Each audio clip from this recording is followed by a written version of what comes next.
Okay, so we're waiting for Lumberbu to join, and oh, I'm sweating. Yeah, it's my inverter that is on, so yeah, that can cause a lot of heat. Whoops! But yeah. So yeah. Are you sure? You can see all that. I can't even see that. So I'm waiting for. Great. Our guest is here. I'm going to add that now so we can just kickstart.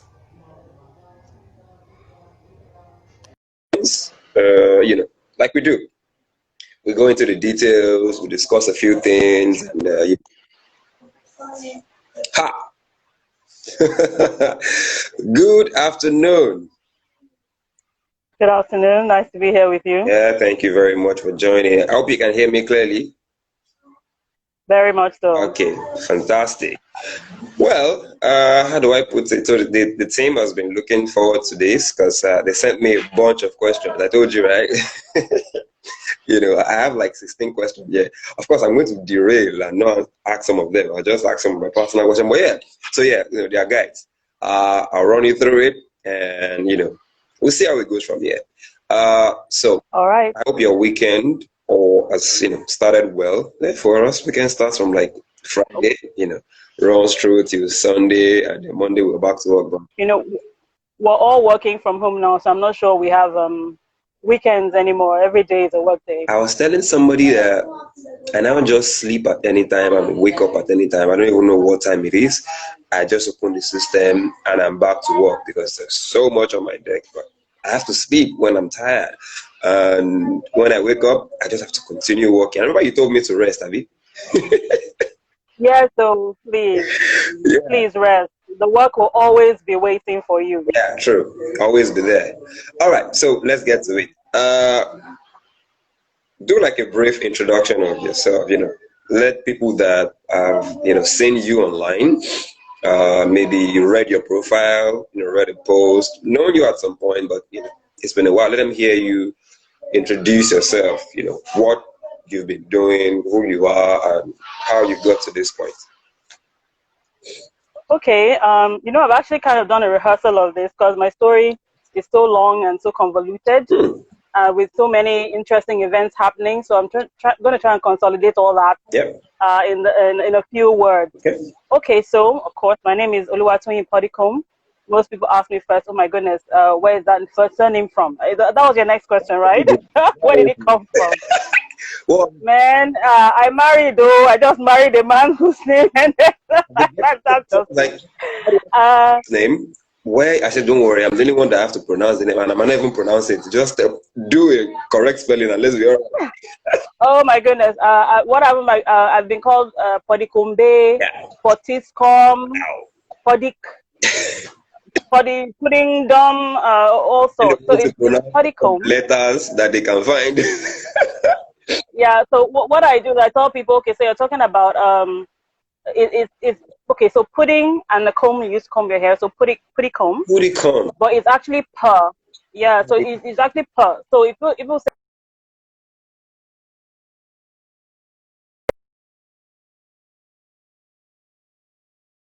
actually, and it's actually English in origin, and it means river valley.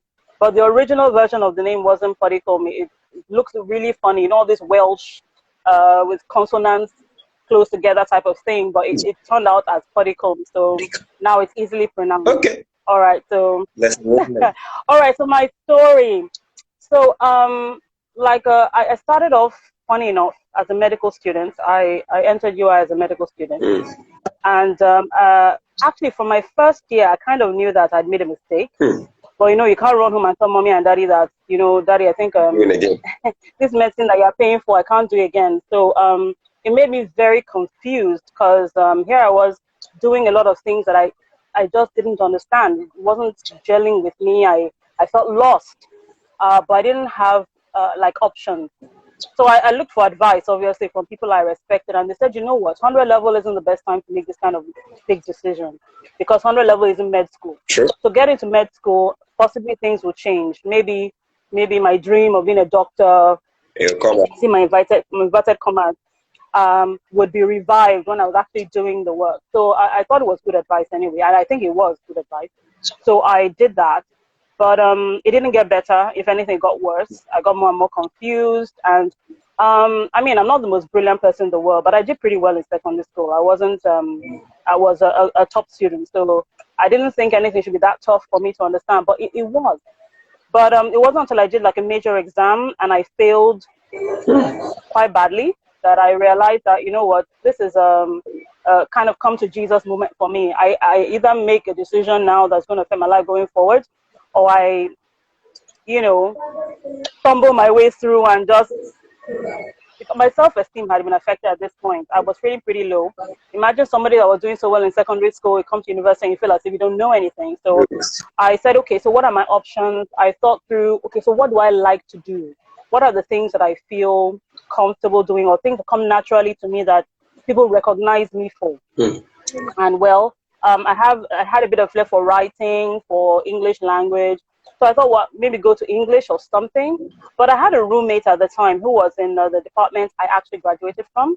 So I went through some of her notes and I said, this looks interesting. It talks about writing, reading, communication. So I said, okay, let me see if I could change to this particular department. And this is where I say the hand of the divine worked here. I walked into that department. I didn't know a single person there. All I knew was that there was a lecturer there who had a wife who was a medical student as well. I didn't even know who she was, but I knew he had a wife. So I thought maybe he would understand my plight, being that his wife was also a medical student. So I just approached him, introduced myself, didn't know this man from anywhere, told him what I needed to do, asked him if he could help me. And do you know what? This man went to the wall for me. He didn't know me from anywhere. I didn't give him any money. He didn't know me. But this man almost put his reputation as a lecturer, and he was a big deal in that department, that faculty actually. And he kind of put his name on the line for me. He did everything possible to make sure I made the transfer to that department. And well, that's another story altogether. But I ended up changing to that department, graduated top of my class, and that is how I knew that somehow your natural abilities have a role to play in how you succeed in your career. Then went to NYC, started work. Didn't start in HR actually, started in customer service. I was a cabin crew for a while. Then after I left there, I got a job in a consulting firm. The very first major project I handled was a recruitment project. And that's where I discovered my love for recruitment and talent. And that's, well, the rest is history. That's how I came here. So, talent management, right? You know, you said, you might have to discover what your innate passion is and then, pursue and see if it works. So, now we've, listened to you talk about how you entered into that industry, because I know a lot of people will ask me, how can they, discover their own talents? How do they know what they are best at? What are the signs? How can they, say, okay, this is what I want to do. This is the path that I want to follow. Talent one. Wow. Okay. Do that.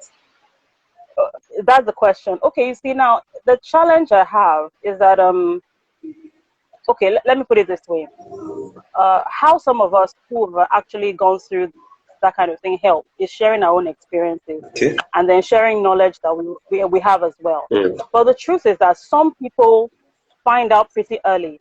You had Fumilola on your live chat last week, and she talks about how even while she was in school, a young graduate, she was able to help someone reconstruct their CV, and the person did well, and then they were asking her to be a referee, and she was like, small her and all that.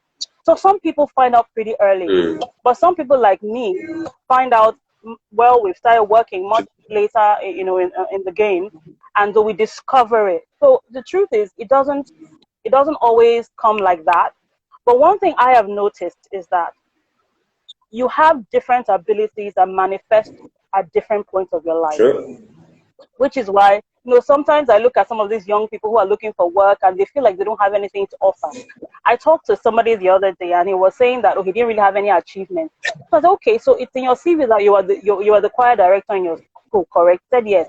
I said, did you never hold like a program or a concert or whatever? He said, yes. So I said, okay, so who was the person who organized it? He said he's the one. Okay, so you're the one that managed the team that did it. You're the one that got all the vendors, the canopy people, the chair people, the food catering. You're the one that managed everybody that came to minister at the event. You're the one that arranged for their accommodation, their transportation, and everything. That's project It's a management. lot of You're already doing it. You've already done it. And a lot of people who are listening to me right now have done that in school before.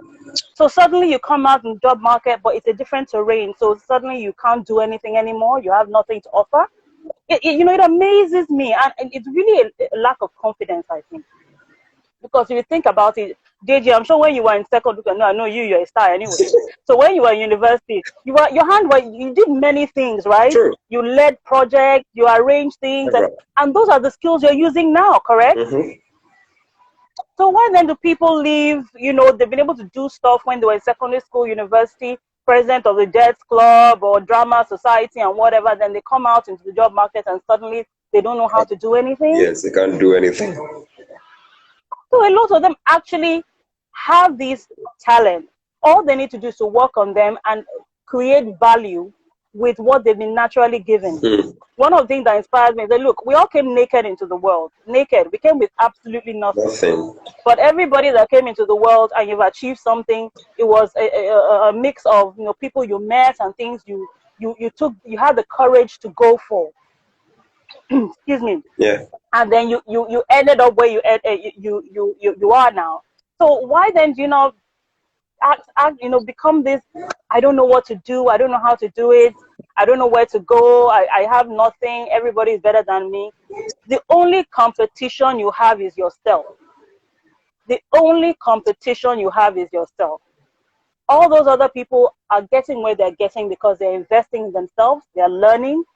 They are being the better version of themselves than they were yesterday. And they're able to communicate that value. So start from there. Start working on yourself. You are the only competition. Be a better version of yourself today than you were yesterday. And you'll find that it's not really as complicated as you think it is. Okay. Now that you've broken down this, a few questions around talent management as a career. Is it a lucrative career? Is it something that has prospect? Do you just become a talent manager, or there are processes? So the question is like, what are the processes? Okay. Well, a lot of HR people will tell you that it's a thankless job. So you're representing management to the staff, and you're representing staff to the management. And each person thinks that whenever you come into the room, you are representing the other person, and you don't understand their perspective. I don't know. Some people think HR have some. Of course, I mean, there's some privileged information we have that we can't share, but it doesn't mean that any policy that's in effect for you isn't in effect for me as well. I mean, I'm staff such. Also. So I'm also staff. So anything that affects anybody else in the organization affects as well. But the truth is, I have to say that if you're going to be someone that comes into HR and managing talent, you have to have this desire to see people be better than what they are. You have to have that desire, and it can be a bit of a sacrifice, because the truth is, you're not going to be thanked for it.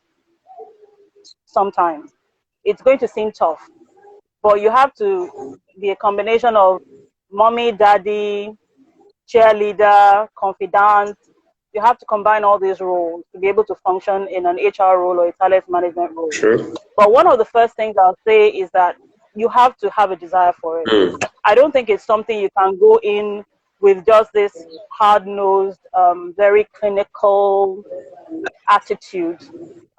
At some point, you'll find that even if you get skilled at helping people find jobs, there's no way it won't affect you personally at some point, because you'll be literally looking at people who are talented, but because maybe when they get into interview settings they freeze, they don't know how to talk. Sure. And you're like, but this guy is so smart.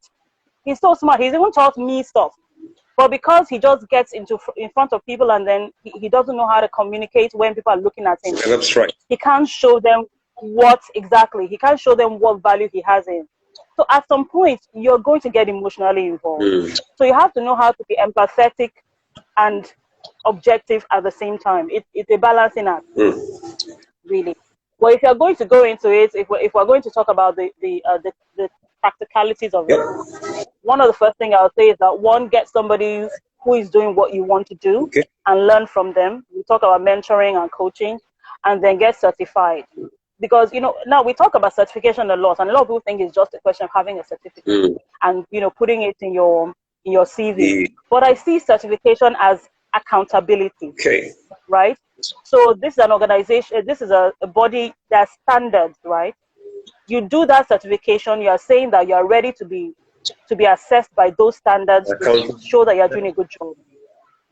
So it's really more about accountability than it is about just having something else to write in your CV. On your CV. Okay. Now, Yeah. there was a scenario that you painted. Previous question. There's a comment here. Someone says something about them being putting Bible coordinator on their CV, and someone was telling them that why would you put that on your CV? That are they recruiting you as a pastor? The person is asking. So, what do we have to say about that? What do you have to say about that? Because I have my. Okay. So no, I don't support that you write Bible coordinator on your CV, except the job happens to be in a church. Exactly. Where they will appreciate your role as a Bible coordinator. What I would say instead is I tell people to say that it's a volunteer activity, because it was. You're not being paid for Exactly. it. So you say volunteer activity. So you say coordinator, then you mention the name of the fellowship. Then what you refer to are the hard skill, or either the soft skill or the hard skills that you demonstrated while in that role. So if you led people, you say you led people to do what particular, maybe a particular project, maybe it was operation, get everybody to evangelize. You talk about I led people, a so and so man team, to do an outreach in this particular neighborhood. The target of the outreach was to get so and so number of people into the fellowship, and this is how we achieved it. So as much as possible, you focus on the skills and not so much on the role, because whether or not we like it, if you're a pastor in fellowship, I don't know if you, I guess you must have been an ESCO in your fellowship, if nothing else, but or a leader in your departmental association or something. You'll know that it takes skill to manage all kinds of people. And those are skills, and you display. Let's even talk about the family, okay? You know that when you want to ask daddy for money, there's a mood he has to be in before you go and ask him. Yeah. If it's that he likes it that you've done your homework, you make sure you do it first. That's emotional intelligence. You looked at this man, you studied him, you know what his buttons are. So you say, okay, let me make sure I put all my ducks in a row, and then go and approach him, because I know he'll be more receptive at that time. That's emotional intelligence. True. And as a parent, you will know that because your children have different personalities, the way you would discipline one is not the way you would discipline the other. Because if you discipline that other person the first way, you will cause more negative impact than positive. Those are the kind of skills that you will use when you're in the workplace. And if you're already demonstrating them, then you're not, you don't have nothing. You're not without value.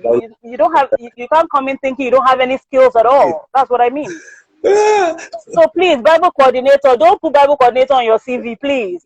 What you say is that it's a go head it under volunteer experience, and say you are coordinator so fellowship, and then talk about what the fellowship was about, or if it's a project you ran and you led people, put it that way in your CV. So you've represented that role, but you didn't make it like Bible churchy, because if somebody isn't a Christian, really, let's say if not a church, really, they can't appreciate. So yeah, I wouldn't do that. Thank you very much. I told back then what we used to do, career fairs, when you have 1,000, 2,000 people fresh grad, and they be asking, oh, I did this, I did that. I'll ask them one question. You spent 4 years, 5 years in school, and all you did was library and class. You didn't do any other thing, really. Are you that very, parallel? That's why you move in a certain motion, and you don't have any other activity. I tell them, if you don't go to church, if you don't go to mosque, if you don't do anything in those, there are so many organizations that you can join, because these organizations, apart from helping you develop skill set, they help you network, because you meet people. I know someone that they finished with a third class, and they're working for not Nigerian companies, international companies. They work for two popular ones. I'm talking Google, I'm talking Dropbox. Third class, nothing related to tech, but member of one of these ISEC, JCI, and they network and they met people and somebody introduced somebody else. Before you know it, they got an internship out of the country. From there, move. So I thought they use all that skill set that you've gathered to get your first opportunity and you build from there. At some point, your university degree might not matter so much than the experience you've gathered and the skills and the what you bring to the table. Very true. And I know companies that Very true. interns and give them responsibilities, and when they perform, they almost give them permanent role in a year or two. They're like, forget this. Very true. Very true. And it's. But you know what? Can I say something? I want to qualify that because you know we're all differently talented and different. Not all of us have the charisma like people like you, Deji, that can just meet different people. But one of the things that I would say, right, is a lot of us are not told. We're not counseled on how to go about these things. I mean, while you're in school, when you have nothing to worry about except, getting good grades, it's a good time for you to develop skills other than, I'm here to study, I'm here to study maths, medicine, whatever. You can be, like you said, part of society and whatever, but people don't share the value of these connections. So people and of course parents tell you, go to school, better read your book, don't come here and tell me A, B, C, D, E, F, G, and so all they're doing is studying. And all these extra things that build relationships where you can network and help you when you're on the outside, they don't understand the value of those things while they're in school. So they get out and then they are lost. They said, you don't start hearing, you have to network, you have to have connections, and you're like, but I was in school and all I did was read my book. Yep. So personally, I feel that our educational system also needs to be reviewed in that respect, because if people are doing extracurriculars, which is the places where a lot of people discover what they're able to do, true, and those extracurriculars are given enough value, then people are going to be encouraged to participate in them. But if you make it look like it's all about the grade, so people see extracurricular activities as a waste of time or a distraction from the goal of getting good grades. So the tendency is to focus on the book and leave those other things that build those skills in you that make you more able to relate when you leave school. And then you know how to start from ground zero. When you get out. Yes. So I think in as much as, once start. But I can understand the challenges that quite a number of those people have while they're in school, because the emphasis is always read your book. Yeah, get a grade. So they read their book. Employed. Yeah. And that's what happens. Yeah, they just focus on the book, and then when they get out and the jobs don't come, it tends to frustration, and then they want to do anything. Which is why I tell the ones that I made that try and understand what you can do from this point. No, find it. You can always find something. Don't blind yourself to you should get a good grade and get out of school. It's a good key to any door, but if you don't know how to use the skill set, you will be of no use to any companies. I have that. Yeah. And I tell them, I asked the question. So I was talking to a fresher. I was like, okay, so what do you want to do? And she was like, anything. I'm like, no, anything. I don't give anything to anybody. There's nothing like that in my calendar. You have to have a specific thing. I don't work with that kind of information. I want specific. What are you good at? What are you to do that I can? So if I want to buy amala, I can call you and you would. And I send you. Yes, now. Do something, not just telling me anything. And I'm like, it's hard for me to help you because I have a lot of people. But nothing. Deji, see, she has a budding career as a procurement officer. Getting amala is procurement. See, let me tell you, though, you're laughing. You're laughing. You see, there's a skill. There's a skill to this as well. So say, for instance, you send me to go and buy amala, and I'm your chief amala purchaser. And I decide to take an initiative and say, okay, so Deji likes buying amala from this particular vendor. Is there another vendor that sells better amala or can give me a better deal? Yeah. And so I started looking and thinking, okay, which other amala seller is around here? And I see another one in the corner, and I go and check. And I feel that, oh, this person can give us a better deal in terms of amala. So I go and say, Deji, this other person can give you a better amala deal. Or if you prefer, can we try this other person? Isn't that procurement? Isn't how we start? You're laughing. That's how we start. You know, but you see, you have to look for a way to expand whatever it is you are given to do. If you just go and you say, this tunnel vision, all I'm doing is coming to work, sitting down, doing my job and going. And then you're surprised when somebody else is being recognized, somebody else is being promoted, somebody else is having other opportunities. You can't be surprised because you're not doing anything to celebrate what you're doing. You belittle your value, you belittle your job, and because it's nothing to you. If I may, remember that story in the Bible about the talent when somebody had 5, 2, and 1. Yeah. The one person belittled his talent, and so he buried it because he felt it wasn't worth anything. And that's what a lot of people, yes, a lot of people are doing that. You have something, but you look at it and you compare it to people like a Deji, who looks like a high flyer and is doing Instagram live and whatnot, and is like, oh my gosh, can I ever attain this? And because of that, you take yours and you bury it somewhere. You're like, it's not worth anything. Let me just, stumble my way through. And that's what happened. Yeah. Now that we're talking about, converting, activities, passion, skill sets into some sort of experience that we can use, to get jobs and stuff.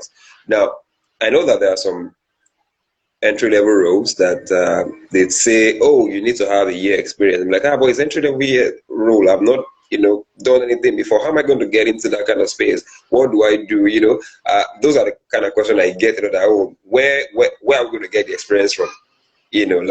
So if that kind of role is what you are sourcing for, you're sourcing for maybe people with between 0 to 2, and so what do you typically look at in terms of the CVs and the person's role? That's okay, this person can fit into this role, even though they says 0 to 1 experience or 2 years. How do you do your own recruitment when you are shortlisting candidates and they have experience, and then you're seeing people that can't do the job but don't have enough experience? Are there balances in between such? Okay, so I think each recruiter has their own way of doing this. So for those people who took initiative while they were in school and were part of other things like maybe Toastmasters, JCI and all that, and you see some of those things on their resumes, you tend to extrapolate and say, okay, they might, it's likely they have this, it's likely they have that. Okay. So if I'm going to give them an interview on the phone, I ask questions along those lines. So I'd refer to that situation and say, okay, so when you were this, tell me about a time when you may have done ABCD. And based on their response, it will give me an idea of whether or not they can actually do the job. Okay. But for those who didn't do anything, I tend to be a little, let's say, compassionate when it comes to our graduates today, because I know that they have an uphill battle. So I look at the course of study. So if it's something in the humanities, there's some typical general characteristics that you'll find in somebody who is artistically or social science inclined. Okay, so they may not be highly technical, but they tend to be, have softer skills like, interpersonal skills. They tend to be people who are bookish, attention to detail. Okay, so if I'm looking for a job that that would need those skills, and I do a telephone interview with them, I tend to ask questions along those lines. Okay, and then based on their responses, I'll know whether, okay, there's somebody I can put forward or somebody that I can table for maybe another role. But in terms of experience, which is those 1 or 2 years, they say that, oh, people are asking for 20 years experience and it's an entry-level role. And I smile at myself, but what they're indirectly telling you is that they expect you to understand that some of those things that you've done prior to before you got out of school have built some skills in you that they can use once you're out of school. Is what we've just been talking about, like all these being part of maybe your departmental association, you are the Gen Tech. I mean, some people ran for elections, for goodness sake. They had to talk to people, tell them, vote for me, this is what I bring to the table. They sold their value to these people, and then they come to interview and they freeze. True. Do you get? And it's like, but you were the Gen Tech. You were elected, right? Correct. You had to convince people to vote for you. Yeah. How did you do that? I talked to them. I said, talk to me. Talk to me. Let me hear you. The same skill you used to convince people to vote for you, convince me to give you this job. But they just don't seem to make that connection that, oh my goodness, it's exactly the same thing I'm doing. Which is why I say it has to do with your mind and confidence. True. Confidence. You have nothing to lose, right? If you try and you fail, at least there was a possibility you might have gotten the job. Yeah, there. But we don't try at all, then there's absolutely no chance Sit back, consider that you could have gotten that job. Do you get? So please, people, remember you can do these things. You just have to realize it and believe it. Be that person who was ready to convince the whole of the girls' hall to come and vote for one thing or the other, and went from door to door knocking and telling them, be that person in the interview hall. Yes. And not don't just yourself. Well, sorry, can you repeat that? I lost it for a minute.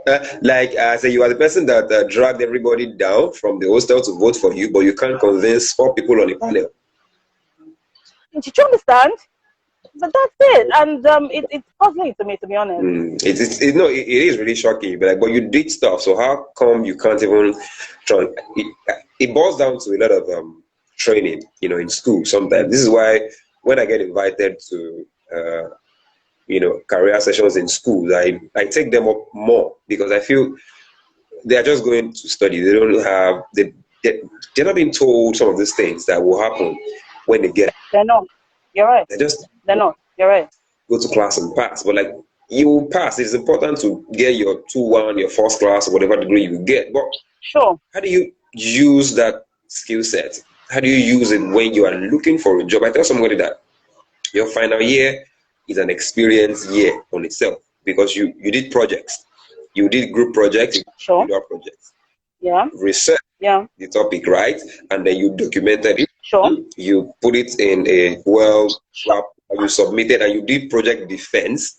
You spoke to people, really, on interviews. Yes. Yes.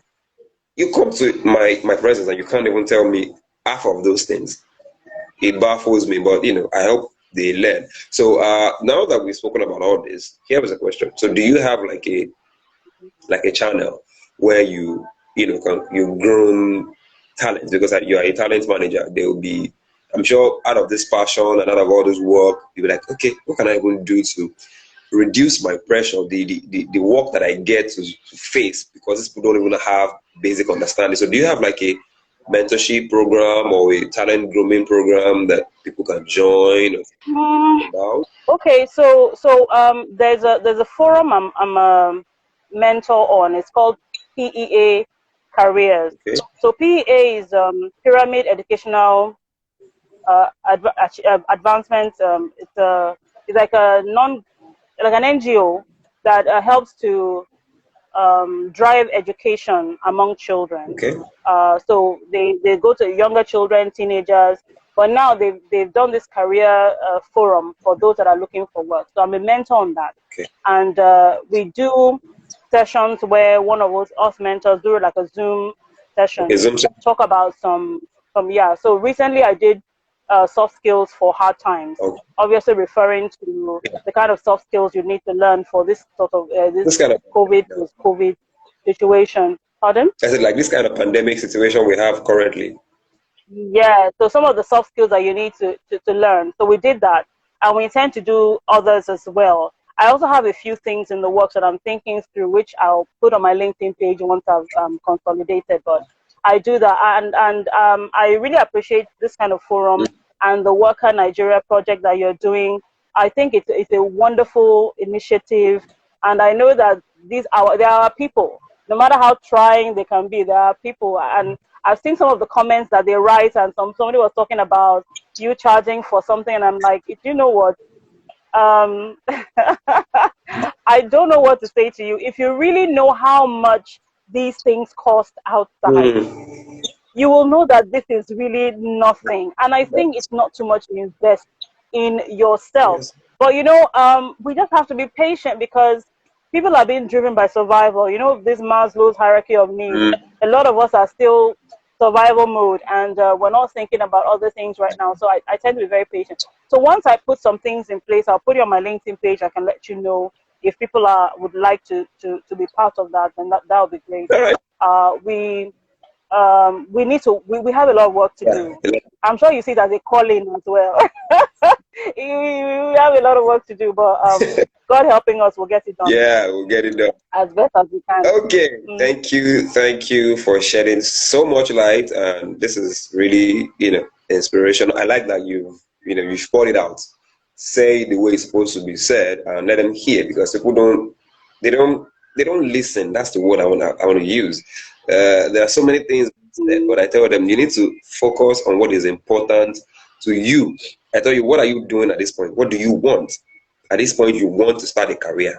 You want to switch your jobs.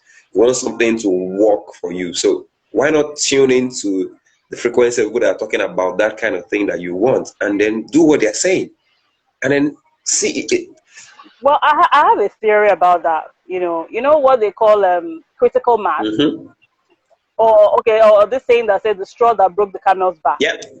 So the theory behind that is that there are many. You're putting a lot of load on the camel, and the camel has been bearing the load, and been non-complaining. Then one piece of straw you now put, and it's like, okay, this was just too much load to bear. Well, what I'm trying to say is that it's good they hear it over and over and over. There's one particular one they will hear that will make them take that decision. And then refer them. So those of us that are saying it, you can't stop saying it. Yes, it's frustrating when they do nothing. Unfortunately, some people will still hear this and do nothing. Thereabout. But you know what? There are people that will hear this and do something. Immediately. And that is why we continue, yes. So that is the one that makes the difference, True. So yes, they'll hear and probably they'll do nothing, but eventually they'll be the one they'll hear that'll make them do something. And that's why we can't continue, we can't stop.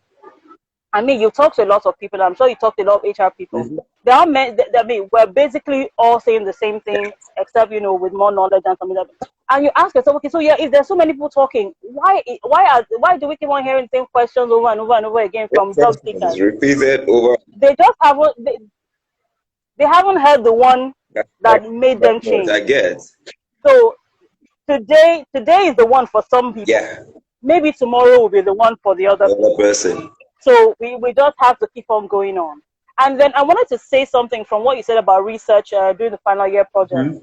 One of the challenges I have about a lot of job seekers is that I don't know I think part of it is that they've not been prepared, but a lot of it has to do with your own initiative as well. Yep. I mean, you want to go to a company for a job. You didn't bother researching about the company. You didn't find out what they're about, or possibly why they would want to hire somebody for the role that you applied for, or even something as simple as, okay, so I talked to somebody about online free courses online, and there are sites that you can go to, and the person was like,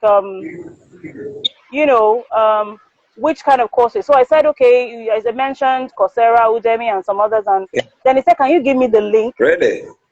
And I'm like, for goodness sake, you know the names. You have Google on your phone. For goodness sake, Google this thing. Search. But and do you know what? I that's one of the things that puzzles me so much. So you have the phone in your hand. You have data. So, I mean, it's just a question of pressing the Google icon and typing that thing and then, reading up a little bit. But they don't. They don't. Yeah. They come to the place and they're clueless. And you're asking yourself, but why? You can, online, you can read something. You can just have search. And you know what? Some recruiters, all they need is an indication that you have interest. That's all. You don't have to get all the questions right. You don't have to say it in a fine, accent, all the fancy words. Just that expression of interest that you took that extra mile to learn a little bit more is enough for people to give you a chance. Yeah, it is enough. But then even that you don't do. And you complain there are no jobs. They don't do even that. And then you complain there are no jobs. Or you've been rejected many times. Or, I mean, the other day somebody told me they received several rejections. And then I saw the CV that is it the CV you've been sending to everybody? 8,000. And yes. I said, you know what? No offense, but I understand why you might have been rejected because this TV isn't good. It doesn't look good. You know, something as fundamental as that. And you know, Microsoft has made life so easy for us. I mean, go to Microsoft Word, there are templates. I saw some that you sent to people. There are templates that you can use to put a coordinated CV, and they wouldn't. Did you? You see where I'm getting? I mean, they don't even something as in you know that. Just right. You know, it's I don't know. I had to download the templates one time from Microsoft myself, right? I saw it. I saw you did it. You know, I requested. You sent it to me. I said, let me even see if it's a magic CV other than the one that I've been sending to people. And it is the same. It's the same thing. Nobody, you know, but they don't. It's right there in your face. I tell someone that say I don't know. If you know how to ask the right questions and you know how to search for the right answers, you will excel faster than so many people. You don't ask questions. See, Deji, even if I don't know how to ask the right question, I can ask you, Deji, please, what are the right questions I should be asking? Thank you. You know, Deji, please, where can I go to find, because I don't know anything. You know, do you get what I mean? It's funny when somebody says, oh, what should I ask them? I get that question, I'll tell them, so this is what you should be asking. Ask in this manner. If you are going to talk this way, this is what you should say to them. They're like, oh, thank you. But yes, I will tell you because you've showed that initiative of asking me. Because I know you probably frame it. You might just go and say what is not right and you look foolish. But don't worry, you've asked me. I would assume they understand it, but they don't look for it. They go and goof and then they come back. And and then I remembered in the university where I didn't ask some question and I went to goof in one presentation. I didn't demoralize just myself. I demoralized all my group members. Now because they were looking at me like the guy that can talk. That wait, don't worry. People, do all. You sort it out. The days you can do it, you do it. I went in and they blasted me, and then I came out with my heads down. It destroyed the morale of all my friends. And I'm like, oh my God, what did I do? Exactly. Now imagine that's because I didn't sit down and research and understand what should be put in a document. I just went, with my arrogance and then blasted out of the place. And for me, of course, I could accept it and, come back and bounce back. I can do that, but I jeopardized people's chances, because of that little thing. Yeah. Now imagine you go for an interview and then you made the interviewer feel very, tensed up, like, what is this? And then you made the other person that you're supposed to just come and talk normally and, get a pass. They now look at that person with all the microscope and then find all necessary faults that you won't have looked at. Do you see now? You see, well, bless you, Deji, because you see, that's the challenge that we recruiters have, right? People have said to me that why are recruiters so hard? It's like they're going out of their way to make sure. Make it harder. Yes, but you have to understand that when somebody comes in and you're trying to give that person, a chance to express themselves, and then the person doesn't do well, it reflects badly on you as a recruiter. Yeah. And who did you bring? It's like you didn't do your due diligence. So the next one, you want to show that you're doing your job. And to be honest with you, you can't blame someone for that. Because it's their job and they have to do it as best as they can. But how I try to balance it out is that I remind myself that, look, at the end of the day, we don't know where we're going to meet ourselves in life. Do you understand? But it takes a lot of patience, forbearance, tolerance, and emotional intelligence to talk to yourself, even as a recruiter, and say, you know what? So you don't have to make this guy look incompetent. Just guide him through. If he knows what to do, he will say it. True. If you don't know what to do, even it will be evident even to him that he didn't know what to do. And then you can advise him. Because one of the things that my boss and I do whenever we interview people, we give them feedback. That, you know what, I'm not going to lie to you, you're not getting this job. Yeah, you didn't do this well. I do that. But this is how you can get the next job exactly. Give them feedback and tell them, this is where you are strong, this is where you need to get better. And then you send them off, hopefully, with more skills. But you see, there's just so much you can do. I wish people could see our heart and know that the intention is not to make you jobless for one more day.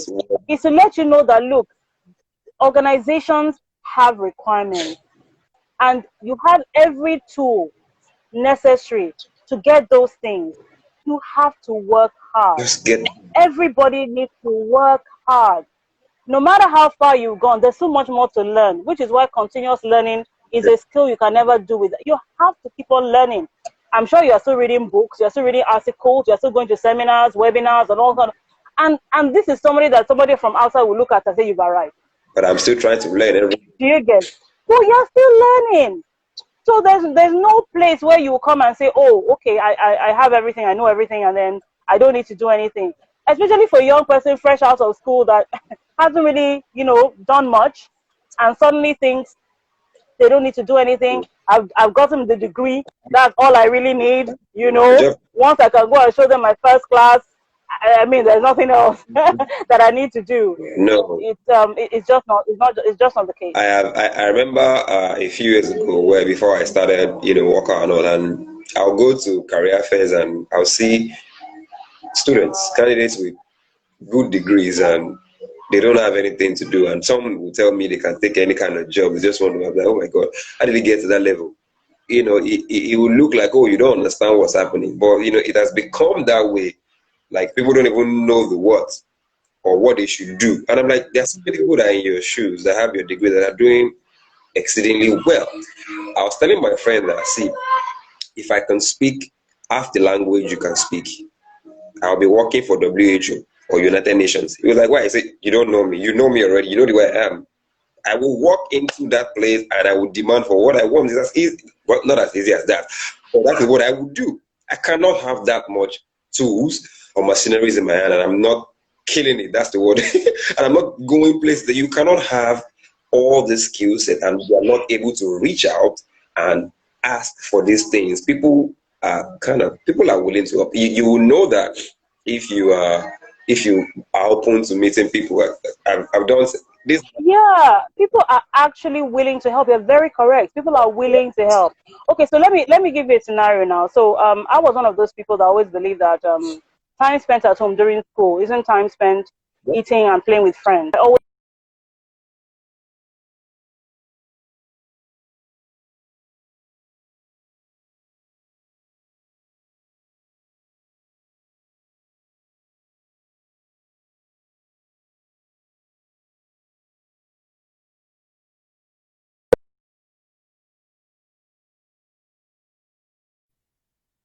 Can you still hear me?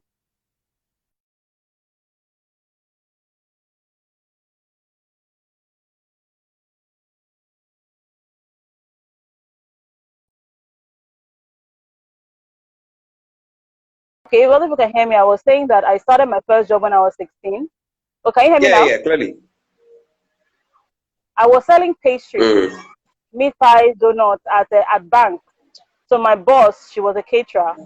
We used to sell. She'd make the pastries, and we'd go to sell them in banks, and then we'd remit the money to her at the end of the day. That is where I developed sales skills. That is where I developed communication skills and how to interpersonal skills, how to relate to people. True. The next job I had, I think I was 18 or 19. I worked in a bookstore. And that was also during one of those long strikes we used to have back in those days where the whole semester, sometimes 2 semesters, Yes. And I volunteered. I went there and told them, you know what, you don't have to pay me. I just need to be occupied so I have a reason to leave the house in the morning. I mean, obviously, eventually they paid me. They gave me something. But the intention was that if I'm not making a huge amount of money, at least I'm adding to my skill set. Adding to yourselves. Okay. And it helped me such that by the time I finished my NYSC, in fact, I'd gotten my first job before I finished my NYSC. Yeah. Right? Because, I mean, I didn't have to graduate, wait till I'd had the job, and then I did my passing out parade, and then I just started working. Immediately. Because I'd gained some experience while I was in school. So, to be honest, it's not a one problem. It's a hydra-headed monster. Yeah. There are many, many, many problems, but I think the core of it is that we haven't integrated some of those necessary opportunities into our educational system, such that people have an opportunity to do think, okay, imagine, I'm sure you're aware, like in the US, for instance, if you're taking maybe a particular language, you get to travel to some South American country to do some maybe exchange program, or you can imagine sort of exposure that that kind of thing gives you. Such. Do you understand? But our educational system doesn't make allowances. At least I think we're picking up, but at least when I was still in school, not really. So all you're doing is you're just looking at your studies, and you're not building up the skills that are going to be necessary. Now, in the post-COVID era where everything is going digital, Yeah. we still have young people that don't know how to use the computer, David. Great. That don't know how to use Can use it. do you see they cannot use the computer. And yeah, we're talking about the Internet of Things, we're talking about digitalization, Sure. and some of them don't even know how to use And it. all these things. As in, they don't know how to, and you're like, for goodness sake, where do we start? Do you guys, it gets a bit, so I need to encourage people here that, look, if you start today, you are better than somebody that has not started at all. So don't look at what you have not done. Yep. Look at what you can do now. Okay? So whether it's you enroll yourself in some computer school, or you do one hour per hour is your cyber cafe and Google how to use Microsoft Excel, or go on Coursera or go on Udemy or Allison and learn how to use Microsoft, whatever it is, start now. Start now. Yes, you don't have the job now. You need the job now. In fact, you're desperate for the job now. Really But sitting down, feeling desperate, doesn't change anything. will help you. It's getting out and starting something that changes True. your situation. So sign on, use that smartphone that you've been holding in your hand and Google how to use Excel. Borrow your uncle's laptop, go to his house every day and spend 2 hours and start practicing. Okay, make the effort. So start something. Sure. Just start. You'll be better than you were yesterday when you were doing nothing. Thank you. Thank you very much for this insightful session. Whoever say they didn't learn anything, but like you said, we'll keep saying it, and hopefully that's straw just Until that one day, that one day, it will open. They will get it. the head will open up and they see the opportunity, because it's evident. See, for me, what really encouraged a lot of this thing I do is the fact that some people were willing to listen. You know, when I did my first boot camp on LinkedIn, and I got some people in and I told them what to do, and none of them did it, and I got so many callbacks from them that, oh, I started a job, oh, I got a job, oh, they've given me a job, and I'm like, okay, that's pretty encouraging, so let's expand it, show it to more people. If I can tell 30 people something to do and half of them got a job in like 2 to 3 months, well, let me tell 1,000 and let me tell 5,000 people. If they do what they did, well, I think if the jobs are there, you will get it. But then, and there are so many jobs. So if you do what you need to do and you are well positioned, you will get them. So I tell them, don't go into a job as one of the 100 candidates. Go into that job or application of that job as one of the top 5 candidates, because when you go in, you go in with all the necessary. I tell them there's a difference between being the ideal candidate and there's that ideal employee. If you want to be the guy that gets the job, have a smoothness for both. Be the ideal candidate, show up, be available, prepare for interview, have all your documents ready, and then pass that interview and then get on the job and perform on that job. You will not need to apply for so many jobs in a couple of years, because they will refer you that this guy, smart guy. If you want, it's a good. And you know what? In fact, you raised another thing. I don't know how much time we have, but it's something I've been thinking about in recent times. Because I want this to actually touch people where it matters. See, if you continue to look at some certain people and compare yourself with them, thinking that you have to be like a Deji or like a Yemi Fashion or like all those other people we know before you can make it anywhere, then you are never going to start, because you're not going to be able to compare. All right? Understand who you are. sure. Okay? I liken it to the difference between someone like, if I may, David in the Bible and Joseph in the Bible. Yeah. Now, when David came out in the Bible, he was a superstar. I mean, he was made the head of the army. The women started singing. Everybody knew. He was one of those charismatic guys that everybody wanted to be like. Everybody wanted to be his friend. But someone like Joseph didn't have that kind of notoriety. He was just someone who was good at his job. Yep. He was just someone good at his job. In Potiphar's house, he became Potiphar's right-hand man. In the prison, he became the jailer's right-hand man. Then he gets to Pharaoh, and he also becomes Pharaoh's right-hand man.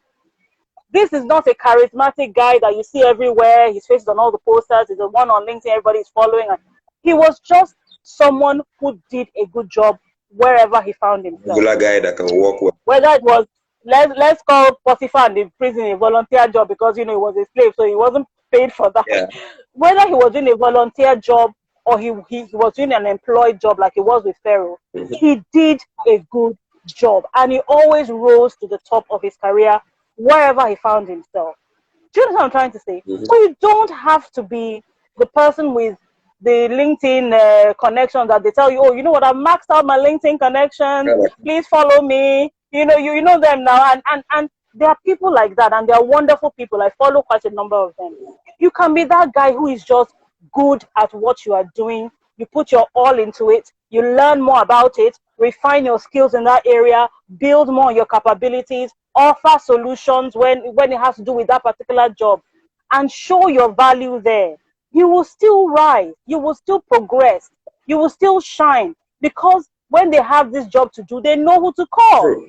He is not the most charismatic guy you will find, but if you want that job done well, that's your man or that's your woman. He's an effective person, and that's somebody I would have on my team any day. Do you get? He doesn't have to lead the team, but he's the cornerstone of the team. That if this guy leaves this company, we're in trouble.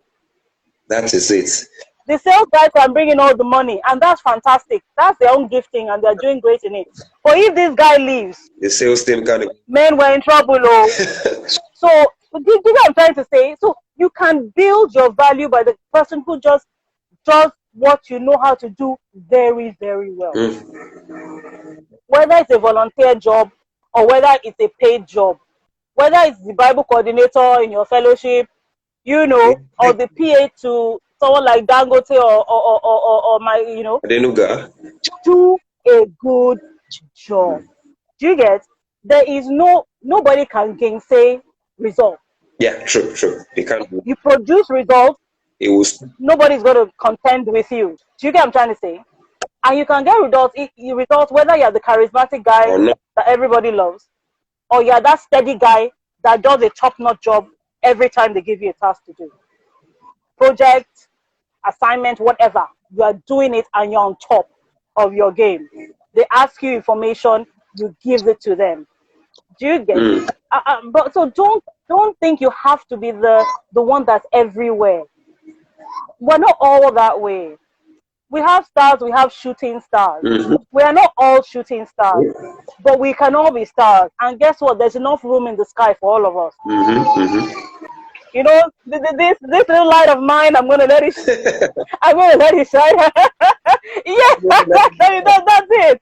Let your little light shine, Let your little light shine. Yeah, show up. So please, like I said from the beginning, your only competition is yourself. As long as you begin to think that if I'm not like Deji, there's no point in even trying, then you won't, there's nothing will change. Already. You still be in the same position. You've lost already. So you may not be able to do it in a fancy way, but please do a darn good job wherever it is that you are, whatever you do. And let nobody deny that you are doing a great job. And you still get your results that way. Important. That's what I think. Thank you very much. I cannot thank you enough. This session has been wonderful. It's going to be on our story, so those that missed out, they can still listen for the rest of the day till tomorrow, and I'm sure they will learn one thing or two. All right, thank you very much for coming. We are glad. I've had a lot of fun. Thanks so much. The end of today, and we'll see you guys next week. All right, bye-bye. Thank you. Bye, everyone. Bye.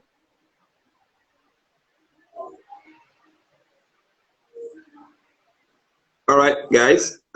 We'll see you guys.